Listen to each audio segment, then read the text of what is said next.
kwiyemera, kwibona no kwizamura ku bandi mu mvugo, kwiratana ibyiza ukorera rubanda, kuvuga buri kimwe cyose wumvise, cyaba icyo uhagazeho n'icyo udahagazeho, gutebya kugongana n'indangagaciro z'Ubuyisilamu, amagambo ateza umwiryane mu bantu, uburyarya, kumvikanisha mu mvugo ko wishimiye ibibazo n'ibyago abandi bahuye nabyo, kubwira umuntu amagambo arimo kumwirataho, kumukanga, kumukomeretsa no kumutera ubwoba, gukwirakwiza ibihuha, kuvuga amateshwa, amahomvu cyangwa se ibigambo bidafite umutwe n'ikibuno.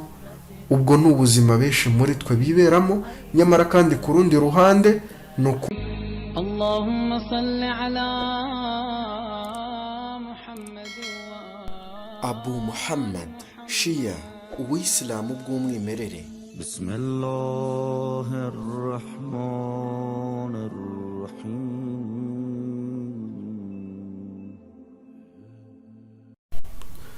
لا حول ولا قوة إلا بالله العلي العظيم. الحمد لله رب العالمين، والصلاة والسلام على البشير النذير والسراج المنير، سيد الأنبياء والمرسلين، أبا القاسم المصطفى محمد، وعلى أهل بيته الطيبين الطاهرين المعصومين. الحمد لله على كل نعمة، وأسأل الله من كل خير، وأعوذ بالله من كل شر، وأستغفر الله من كل ذنب. nyuma y'ibyo bavandimwe, mbanje kubifuriza amahoro y'Imana. Assalamu alaikum wa rahmatullahi wa barakatuh. Uyu munsi wa none tumenyereye icyitwa uburenganzira bwa muntu, nandetse hari umuryango Human Rights Watch uvuga ko ubereyeho kubugendesha cyangwa se kububungabunga. Tuzi uburenganzira bw'umwana, uburenganzira bw'umugore, uburenganzira bw'ibidukikije, uburenganzira bwa byinshi bitandukanye, kugeza naho tubwirwa uburenganzira bw'imbwa isanzwe yibera imusozi. Ariko hari bimwe mu byo twiyibagiza uburenganzira bwabyo, cyangwa se ugasanga rimwe na rimwe ntitunabuzi, nyamara atari ko byakabaye bigenda.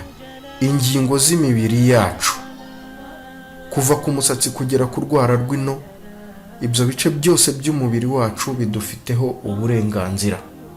Hari icyo bidusaba, hari icyo dusabwa gukora ku bwabyo. Ntabwo Imana yabiduhaye gutyo gusa mu buryo bujugunyanze nta mpamvu. Hari icyo tugomba kuzabibazwaho bavandimwe. Nimba ikiremwa cy'Imana cyitwa umuntu uyu munsi gikora ibikoresho bitandukanye nk'imodoka, televiziyo, firigo n'ibindi, ntikibikore gutyo gusa, ahubwo kikanagena buryo cy'ibyo bikoresho bigomba gukoreshwamo ngo bikomeze kugumana ubuziranenge bwabyo. Ibyo byose ni ibintu umuntu yize ku Mana umuremyi we. Imana rero igena uburyo ingingo z'imibiri yacu zigomba gukoreshwamo ngo uburenganzira bwazo bube bwubahirijwe. Fasha aka kanya ngo twibukiranye ibyerekeranye n'uburenganzira bw'indimi z'imibiri yacu, izi ndimi zo mu kanwa kacu tuvugisha umunsi ku wundi.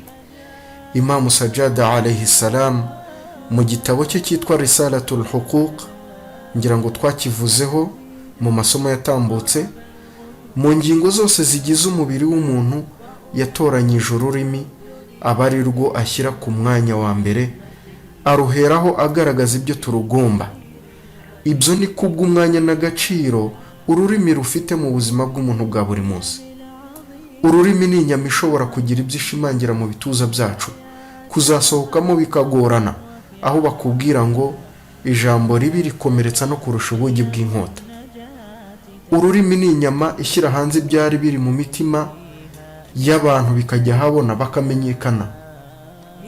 Buriya byinshi mu byo umuntu avuga, aganira, bishobora kukwereka uwo ari we utiriwe umushakishaho amakuru menshi, utiriwe umukoraho ubushakashatsi burenze.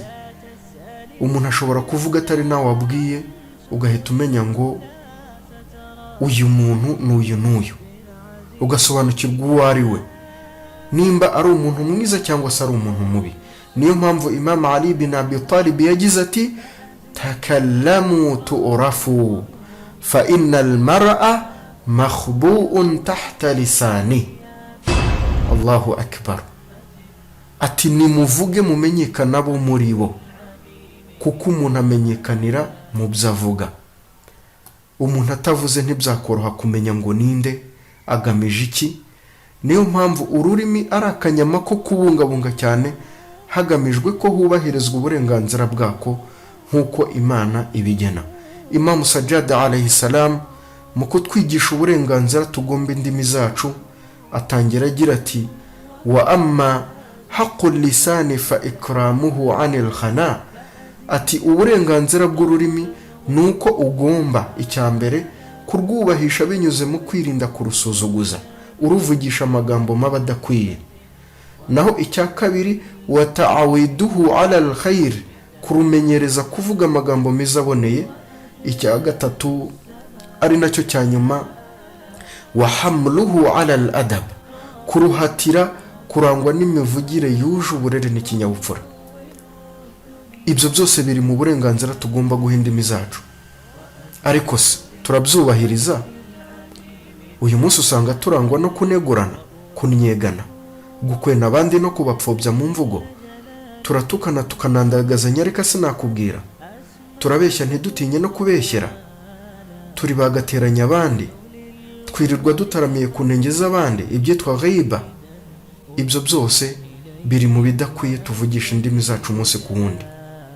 Kwiyemera, kwibona no kwizamura ku bandi mu mvugo, kwiratana ibyiza ukorera rubanda, kuvuga buri kimwe cyose wumvise, cyaba icyo uhagazeho n'icyo udahagazeho, gutebya kugongana n'indangagaciro z'Ubuislamu, amagambo ateza umwiryane mu bantu, uburyarya, kumvikanisha mu mvugo ko wishimiye ibibazo n'ibyago abandi bahuye nabyo, kubwira umuntu amagambo arimo kumwirataho, kumukanga, kumukomeretsa no kumutera ubwoba, gukwirakwiza ibihuha, kuvuga amateshwa, amahomvu, cyangwa se ibigambo bidafite umutwe n'ikibuno. Ubwo ni ubuzima benshi muri twe biberamo, nyamara kandi ku rundi ruhande ni ukubangamira indimi zacu no kuzibuza uburenganzira zahawe n'uwaziremye. Imana iti ma yalfidhu min qawlin illa ladayhi raqibun atid. Buri jambo ryose tugiye kuvuga aho ariho hose, igihe cyose, ryaba ryiza cyangwa ribi, bigenda bite? Hari umumarayika uba witeguye guhita ryandika. Suratu Qaf aya ya 18. Bavandimwe mu nyumva, tugerageze guhinduka, tubungabunga indimi zacu uko dushoboye, buri wese ku bushobozi bwe n'imbaraga ze. Ndasaba Imana Nyagasani Allah subhanahu wa ta'ala ko yabidufashamo. Imam Baqir alayhi salam ati inna hadha al-lisana miftahu kulli khairin wa sharr, فينبغي للمؤمن أن يختم على لسانه كما يختم على ذهبه وفضته. bidasubirwaho ururimi ni rwo mvano ya buri cyiza na buri kibi. Birakwiye kumwemera Imana adanangira ururimi rwe nk'uko adanangira zahabu n'ifeza bye ngo bidahungabana cyangwa se bibe byakwibwa. Turigishwa kugerageza kuvugisha indimi zacu byiza gusa. Twabona ko ibyo tugiye kuvuga ntacyo byenda kutumarira mu buzima bwa hano ku isi, cyangwa nyuma yabwo tukicecekera. Kuki dusabwa guceceka cyane kurusha kuba twavuga? Impamvu nuko buriya kenshi abantu dukunze kuvuga ibidakwiye, kubivuga mu gihe kidakwiye, cyangwa se kubivuga tutabanje kubinonosora no kubitekerezaho bihagije. Uko niko nyamwinshi mu bantu twitereye. Imana Nyagasani tworohereze cyane. Imam Ali ibn Abi Talib alayhi salam akatubwira ati lisanul aqili wara'a qalbihi wa qalbul ahmaqi wara'a lisanihi. Ururimi rw'umunyabwenge rubanza kubaza ubwenge mbere yo kuvuga, naho umupfapfa we abanza kuvuga akazaba abaza ubwenge nyuma. Sakindi kazaba ibyara ikindi ariko yavuze. Subhanallah. Nusesengura iyo mvugo urasanga kubungabunga ururimi no kurugenzura bishoborwa n'abanyabwenge, abemera Imana nyakuri. Imana ibitubashishe idushyire muri abo, kuko nta kwemera gushyitse twaba dufite mu gihe tukiri mu bavuga irije mu kanwa kacu ryose, nta kwita ku burenganzira bw'indimi zacu. intumwa y'Imana Muhammad sallallahu alayhi wa alihi wasallam iti la yastaqimu imanu abdin hatta yastaqima qalbuhu wala yastaqimu qalbuhu hatta yastaqima lisanuhu. Ukwemera k'umuntu ntigushobora gutungana umutima utari watungana, kandi n'umutima w'umuntu ntushobora gutungana ururimi rwe rutari rwatungana. Mu by'ukuri kubungabunga indimi zacu birasaba ubwitonzi budasanzwe.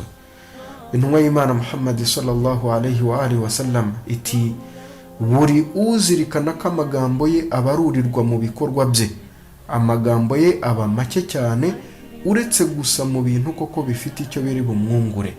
Nanone kandi intumwa y'Imana Muhammad sallallahu alayhi wa alihi wasallam ikongera iti umuntu utazirikana ko amagambo ye abarurirwa mu bikorwa bye akora ibyaha byinshi cyane, uwo ahora ari hafi y'ibihano by'Imana. Umuntu aramutse azirikana ko amagambo avuga abarurirwa mu bikorwa bye, bisobanuye ngo nk'uko azabarurirwa ibyo yakoze ni nako azabarurirwa ibyo yavuze, nk'uko yandikirwa ibyo akora byose ni nako yandikirwa ibyo avuze byose. Yajyaho agaciro kandi akita kuri buri kimwe cyose avugishije ururimi rwe. Buri jambo ryose asohora mu kanwa ke yajya risohora ku mubare, ariko ahari kuko ururimi runyaruka cyane. Akenshi abantu kuzirikana ko amagambo tuvuga nayo abarizwa mu byo dukora biratugora cyane. Mu kanya nk'ako guhumbya umuntu ashiduka asanga yamaze kurwambura uburenganzira bwarwo, avuze nabi se, avuze amahomvu se, amenya ibanga rya mugenzi wese n'ibindi bigiye bitandukanye. Buriya kuvuga ni kimwe no gutekereza, kureba, kumva, ibyo byose ni ibintu Imana izatubazaho uko twabikoresheje, ariko bitewe nuko ari ibigize ubuzima bwacu bwa buri munsi, ari byo duhoramo, nta gihe na kimwe tuba dutandukanye nabyo, nta gihe na kimwe tuba tutabikoresha, bituma hari tutajya tubyitaho cyane. Ujya gushiduka usanga wavuze amahano, nyuma yo kuvuga ibigambo bitameshe akaba ari bwo utangira kwicuza, nyuma yo gukomeretsa mugenzi wawe akaba ari bwo usubiza ubwenge ku gihe. Kubera iki? Kuko ahanini ururimi ruranyaruka cyane. Kurucunga birasaba umwitozo wihariye udasanzwe, si ibya buri wese, ariko kandi nanone nta ubihejweho.